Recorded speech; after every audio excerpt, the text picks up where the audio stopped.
Shri Gayatri tours and travels Chardham Yatra complete travel plan. నీటిలో ఎంతసేపు ఉండగలం? మహా అయితే 2 నిమిషాలు కదా. లేదంటే బాగా ప్రాక్టీస్ ఉన్నవారైతే మరో 2 నిమిషాలు ఎక్కువ ఉండగలరేమో. బట్ ఒక దొంగ మాత్రం ఏకంగా 5 గంటల పాటు నీటి అడుగునే ఉండిపోయాడు. వినడానికి విడ్డూరంగా ఉన్న ఇదే జరిగిందే. చుట్టూ పోలీసులు, పైన గాలిస్తున్న డ్రోన్లు, నీటిలో వెతుకుతున్న గజ ఈతగాళ్లు. అయినా సరే నాచు పట్టిన ఆ చెరువులో ఆ దొంగ ఎక్కడ ఉన్నాడో ఎవరికీ చిక్కలేదు. ఏకంగా 5 గంటల పాటు ఊపిరి బిగబెట్టి నీటి అడుగునే దాక్కున్నాడు. ఎందుకే ఆ దొంగ ఎవరు? అసలు అన్ని గంటల పాటు నీటిలో ఎలా ఉండగలిగాడు? సినిమా సీన్లను మించిపోయిన ఆ తామరకాడ ప్లాన్ ఏంటి? దొంగ తెలివితేటలకు పోలీసులు ఎలా చెక్ పెట్టారు? ఇప్పుడు తెలుసుకునే ప్రయత్నం చేద్దాం. మధ్యప్రదేశ్లోని సిహోరా రైల్వే స్టేషన్ పరిధిలో ఒక రియల్ లైఫ్ క్రైమ్ థ్రిల్లర్ చోటు చేసుకుందని చెప్పుకోవచ్చు.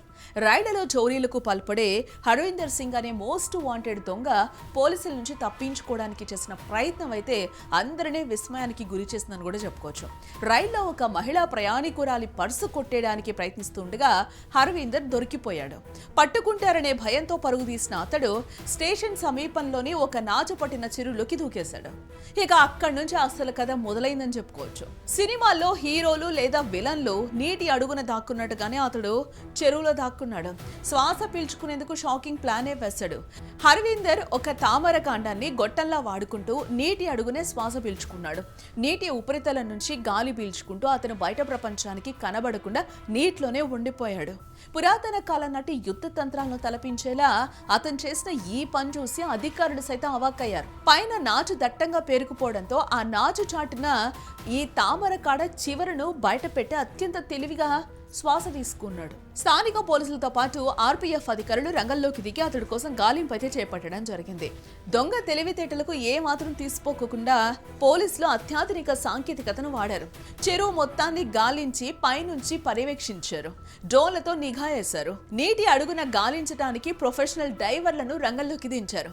చివరకు పోలీసుల వ్యూహం ఫలించి ఆ నాచు పొరల మధ్య దాగిన గొట్టం లాంటి ఆధారాన్ని గుర్తించి హర్వీందర్ను బయటకు లాగారు. దీంతో 5 గంటల డ్రామా ముగిసిందని చెప్పుకోవచ్చు. అయితే అతను అంతసేపు నీటిలో ఎలా ప్రాణాలతో ఉన్నాడో తెలిసి పోలీసులు కూడా విస్తుపోయారంట. ఇతగాడు మామూలు దొంగ కాదు, అంతర్రాష్ట్ర నేరగాడు. ఇతని నేర చరిత్ర చూస్తే పోలీసులు కూడా షాక్ అయిపోయారంట.